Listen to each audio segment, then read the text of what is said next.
Espérer contre toute espérance, un appel pour l'année sainte 2025. L'année sainte 2025 nous invite à devenir pèlerins d'espérance. Mais qu'est-ce que l'espérance chrétienne? Comment espérer quand tout semble perdu? Espérer contre toute espérance, comme le dit saint Paul en parlant d'Abraham, c'est tenir ferme dans la confiance en Dieu, même quand les circonstances extérieures crient le contraire. L'espérance n'est pas un optimisme naïf, mais un don de Dieu.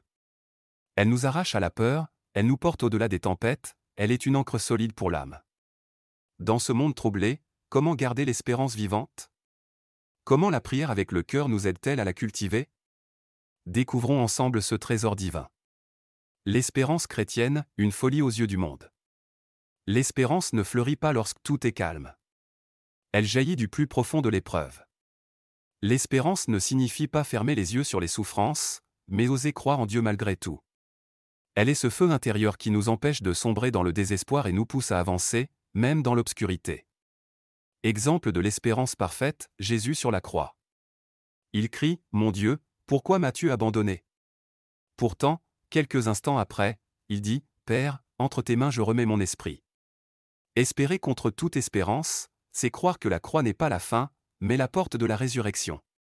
L'espérance, une ancre dans la tempête. Nous nous glorifions dans les tribulations, car la tribulation produit la patience l'épreuve, et l'épreuve l'espérance. Pourquoi est-il si important d'avoir une espérance inébranlable? Parce que notre monde est instable, et nos propres cœurs sont parfois submergés par le doute et la peur. L'espérance chrétienne ne repose pas sur nos propres forces, mais sur Dieu lui-même. Priez avec le cœur pour nourrir l'espérance. Quand je serai retombé 100 fois et que mes crimes seraient 100 fois plus horribles qu'ils ne sont, j'espérerai encore en vous. Comment garder l'espérance vivante? En priant avec le cœur. En répétant le nom de Jésus dans l'épreuve, car sa présence est notre force. En méditant sa parole, qui nous rappelle ses promesses.